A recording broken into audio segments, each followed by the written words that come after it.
Liam, are really disappointed every defeat against the tabletoppers Wakefield today. Taught us a bit of a rugby league lesson. What do you think that we learned today from that?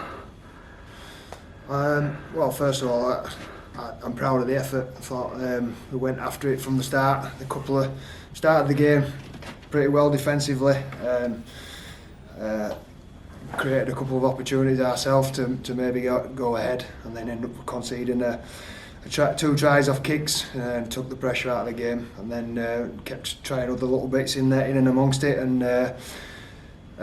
going after it really. And I thought everything that could go against us went against us, and they kept obviously getting the score here and there, and then second half we started well again and obviously scored, and then made the break to we'll get a 2-on-1 with full back to go 24-12 potentially. That goes down, and then obviously at the back end of the game the score blows out a little bit when fatigue was a factor, and when we got a bit tired and giving penalties away or conceding 6 agains, and those calls were going against us when we were fatigued at the end, and that compounded it towards the back and blew the score out a bit. There's a huge difference between the two sides in every possible way really. Did you see a reaction from last week's performance in the game today, albeit against a dominant Wakefield side?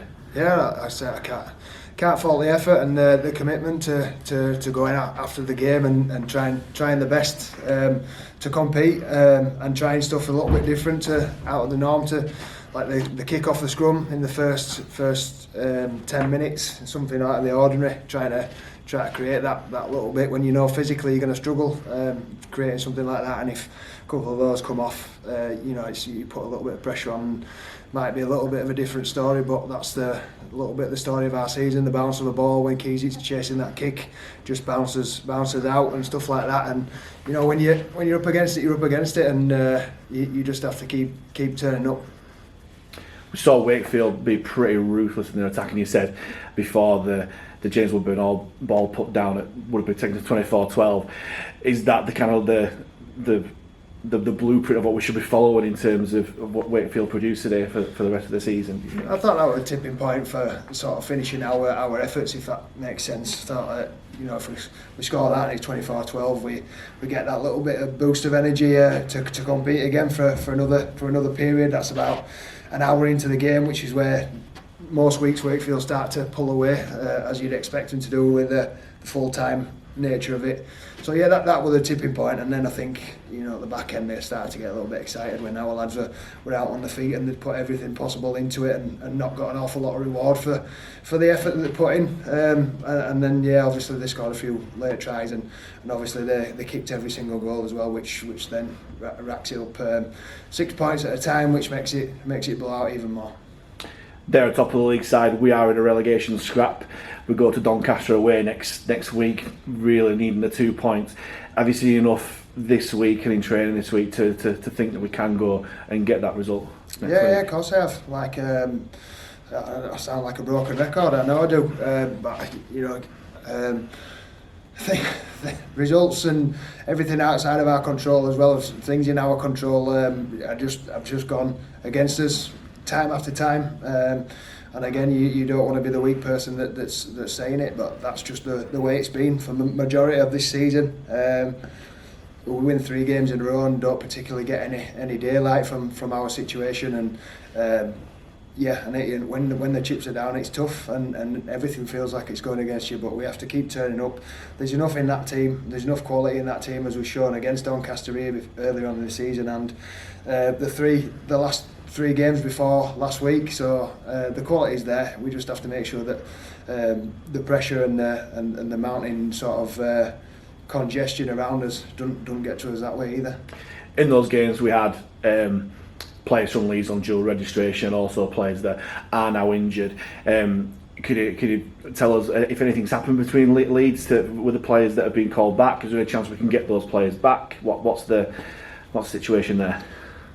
Well, there's only really Corey that's been playing, isn't there? Last week, before Tom Nicholson-Watton and Ben Littlewood were called back for first team duties, which is obviously they're Leeds players. That's the priority for them. They got called back from their loans because they didn't qualify for the dual reg. They haven't played enough games, so they've gone back permanently for the rest of the season because the deadline's gone. Corey qualifies for dual registration. He wasn't available for us today because Leeds wanted to play him in their reserves on Friday and watch him a little bit more closely.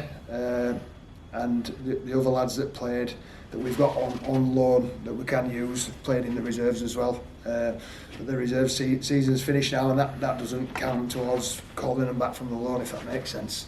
So it's a bit of a long-winded answer for you, but hopefully the Leeds lads will be available for us for selection from next week onwards. Corey especially, as obviously with Tom being out injured again, Leeds will be a bit stranded as the only 9, but yeah, hopefully we can call on those, and we'll be speaking to them early on next week. And lastly, the fans can play such an important part, especially on away games when we are up against it. How important is their role for not just next week, for the rest of the season going forward in such an important time?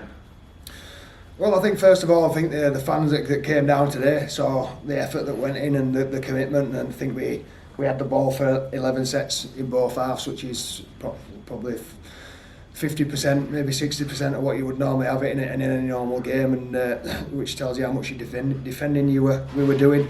And I think the noise and the atmosphere and the appreciation that the fans showed sort of midway through that second half. The ones that came down saw the team battling against a very good team, and it's always massively appreciated, and it does make a big difference.